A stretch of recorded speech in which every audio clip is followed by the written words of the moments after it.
Hi folks, welcome back to the channel. We're in the kitchen today. As you know, the channel is normally focused on everything that I grow up at my allotment and in my garden, but today I'm so excited because I can finally show off something that I absolutely love to make in the kitchen, and that is hot sauce. Today I'm doing a really simple fermented Louisiana style hot sauce, and I really hope you enjoy. So here we have our harvest, and this is a really nice harvest of just cayenne peppers, and they look really good. There's about 500 grams, which is enough to make a good quantity of sauce. And the style of sauce I like to make is a fermented hot sauce. And there's a couple of reasons. The first is that they last for a really long time, and the second is that they develop this really unique flavor. So today we're just going to be scratching the surface, but it's still going to be quite in depth because I'm going to be talking a little bit about fermentation, why I love it so much, and why it makes me feel like a wizard. So just before I start making my actual sauce and talking a bit more about fermentation, there's a few things I wanted to flag up at the beginning. The first is food safety. I am by no means an expert, and if you're thinking about doing your own fermentation, you need to go away and do a bit of research beforehand about food safety and the process. There's significant risks in terms of making people sick if you get this wrong, and as well, and the more common issue is that if you don't let your fermentation fully finish or if something goes wrong, you can end up with a pressurized bottle of hot sauce. And trust me, hot sauce is not something you want exploding in your kitchen. The second is that you need a bit of patience with these methods. It's not an instant hot sauce. The fermentation process should take at least 3 weeks. The longer you let it run, the safer generally. And the third is that you're probably going to want to invest in a little bit of equipment, a few specialist pieces that I'll talk about throughout the video. You could potentially improvise it with what's in your kitchen, but I'd recommend putting a bit of time into getting the proper stuff if you want to try this out.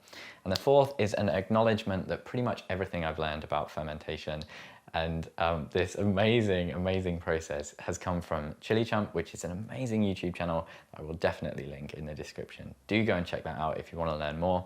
Amazing videos about the science of fermentation and all that kind of stuff.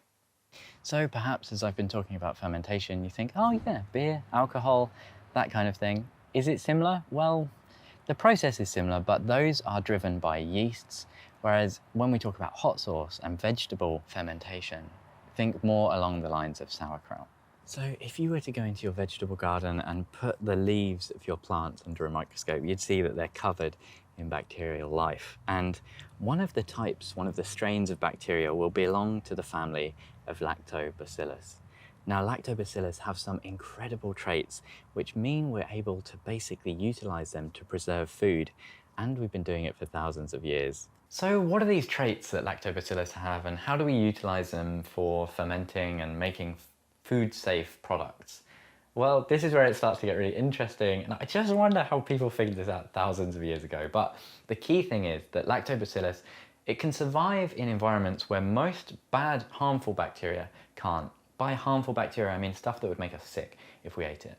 So in particular, Lactobacillus does well in areas which are saline, so high in salt, anaerobic, low in oxygen, and acidic. And we're trying to create this environment by fermenting the food. And we're going to do that by feeding the Lactobacillus. They're going to consume the sugars which are in our peppers or vegetables.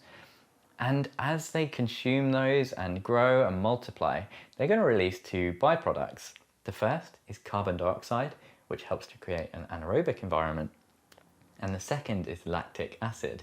So we've got anaerobic, we've got acidic.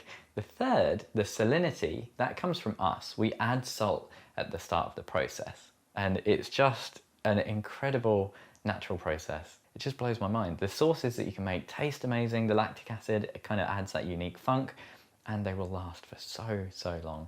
So let's actually start making the sauce. So today's sauce, super simple, and it's kind of a Louisiana style. It's not strictly Louisiana style, but there's only 4 ingredients. We've got a cayenne pepper, garlic, homegrown, one of my few homegrown garlic bulbs. We use salt and white vinegar as well. And this will all come together. Even though it's so simple, it will make an amazing taste. The fermentation really changes the flavors, brings it all together. And I love the kind of hit of vinegar. Vinegar is a personal preference. You might like fresher sauces with less vinegar, but I love vinegary sauces. So this is one of my favorites. And my top tip really is just make sure your peppers are ripe. If there's any green on your pepper, don't use it. This is personal preference again, but I find green peppers or slightly unripe ones can impart a really strong green taste in your sauce. I've made that before and I really don't like it. I try and avoid it. So I wait till my peppers are ripe on the plant and I leave them a few more days and then I harvest them.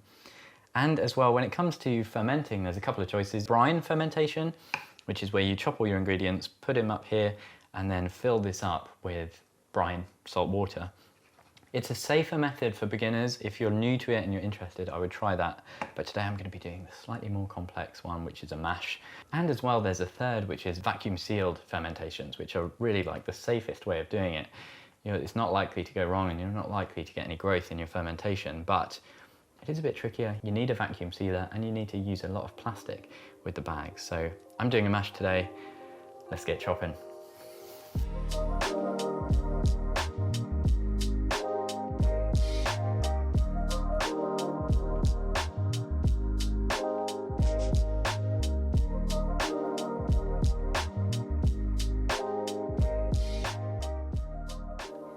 So with 466 grams of ingredient, we're going to aim for a 3% salt by weight content.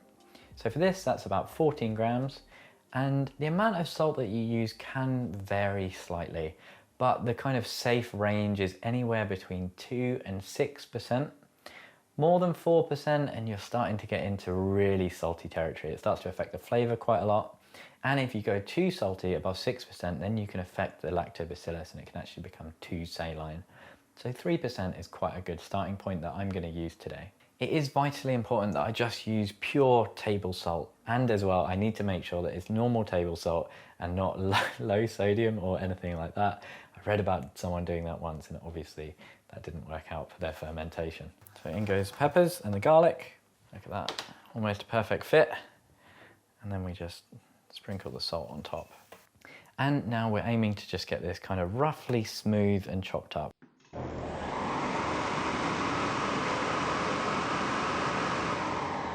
So with the mash at the desired consistency, we take our freshly sanitized fermenting vessel. I've got my lid and my airlocks here, and it's nice and simple. We just get the mash in here. It might be slightly different consistencies depending on your peppers that you've used. These have come out quite dry. I'm gonna have to give them a hand.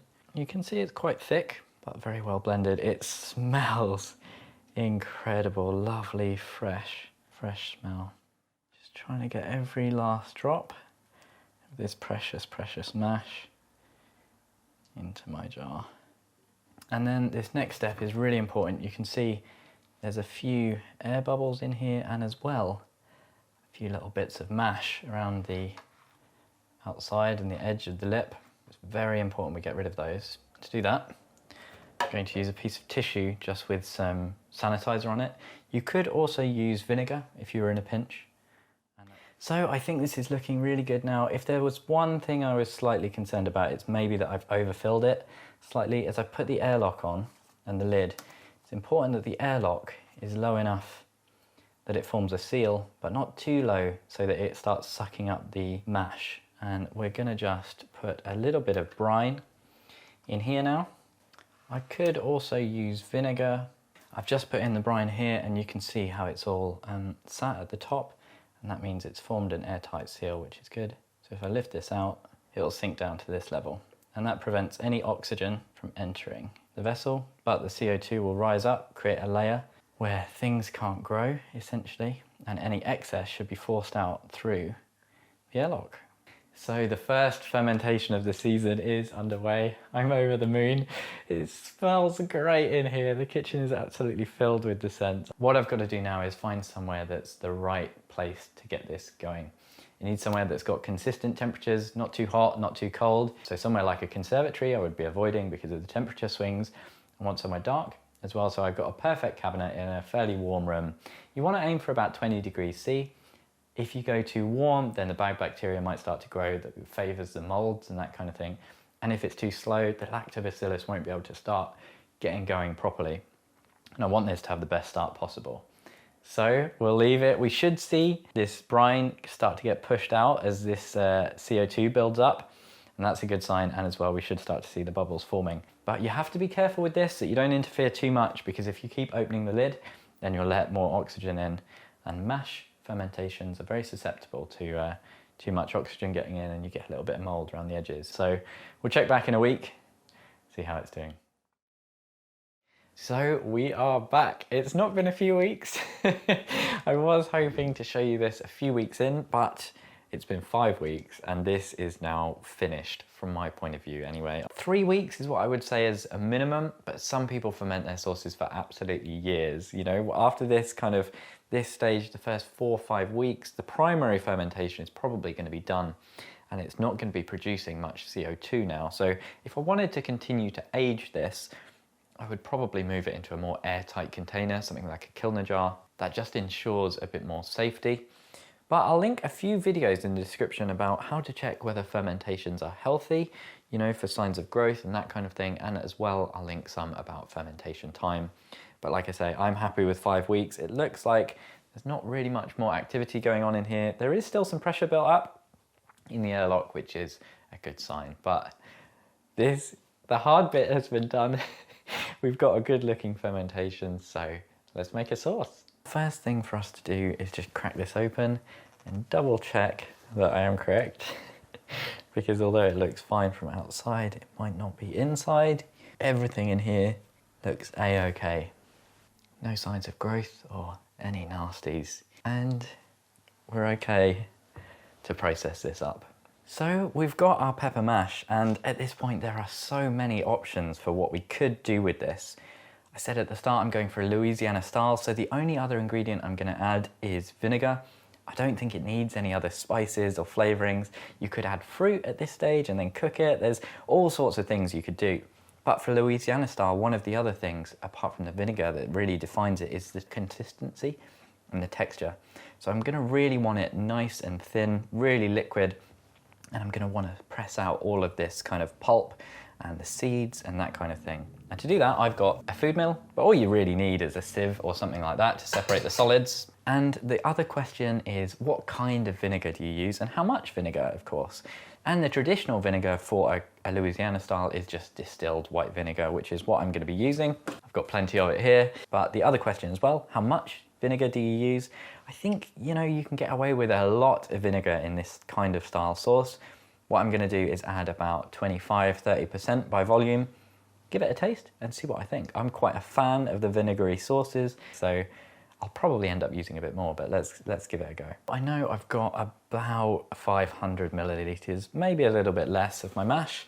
So I'm going to start with just kind of 200–300 grams of vinegar and go from there. And once again, everything that I'm using at this stage has been sanitized and is all safe. And because this is really thick, what I'm going to do is just add some vinegar in here and then kind of give it a mix, and it'll help loosen it up a bit. Then I'll actually be able to get it in here.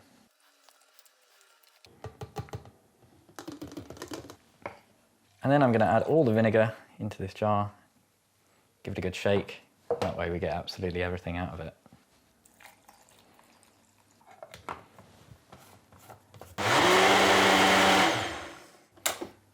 So that is looking absolutely gorgeous.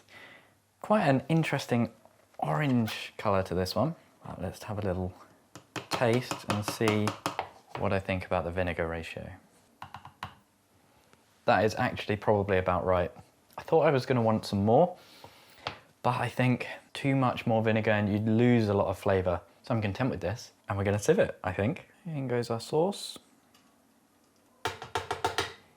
But you can see, despite having a pretty good blender, there's still a lot of solids in here.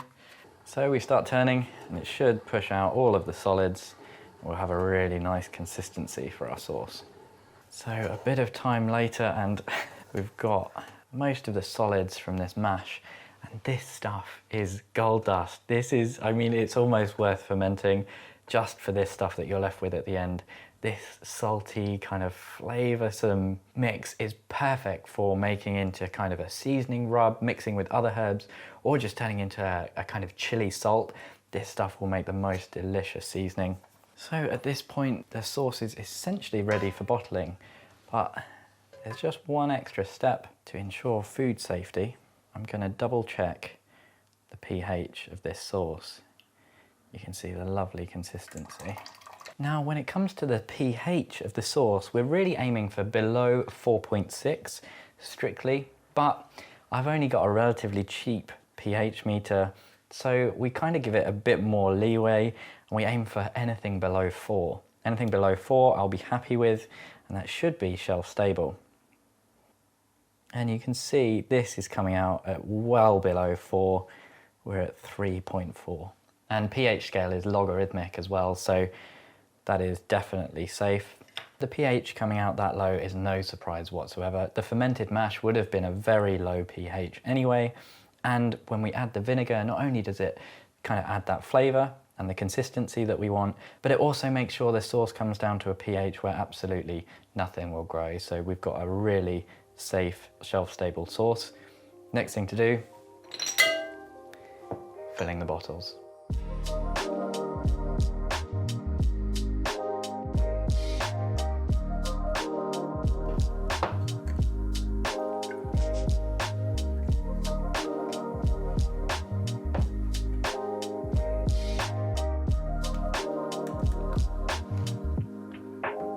Now, bottle size, completely up to you.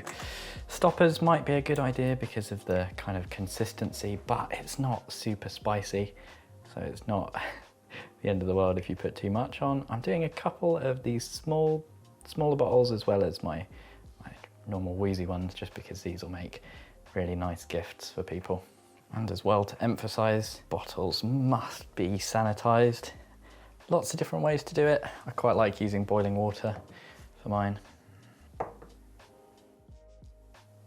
That's certainly not a bad yield from about 500 grams of peppers, and there's just enough in here for me to have a final taste, but I'm really, really happy with this. So there we go, we have our finished hot sauce. All that I need to do now is label these up, but one of the things I love about this so much, I mean, I obviously enjoy the product, I really enjoy hot sauce and making hot sauce, but for me, the thing that really just brings me so much joy about the whole thing is it's such a great way of preserving my peppers and making sure that they don't go to waste. I love growing chili peppers just for the joy of growing them. They're such interesting plants. There's so many kind of rare varieties, and I love growing them. So to be able to have something like this that makes sure none of their fruit goes to waste at the end of the season is just, it's really the icing on the cake for me. And there's just enough left over to try. And I know almost exactly what to expect from a sauce like this. Like I say, it's very similar to a kind of a Frank's or a Tabasco. But when you've made it yourself, there's just an unmistakable kind of freshness to the sauce. I think if you were doing this at home, it would be worth trying aging it in the vinegar like I described, but I absolutely adore this stuff. And it's so mild, you know, you can have really lashings of this. You can absolutely pour it all over your food. And because it's quite mild, it goes so well with breakfast food and eggs and this kind of stuff. The other thing left to do is my pepper mash. I've saved this. This is going to go in the oven. If you've got dehydrator or something like that, then it's really good, and that'll make a really nice spice mix. I am absolutely over the moon. Thank you ever so much for watching. I've really enjoyed making this one. So hopefully I'll see you again next time.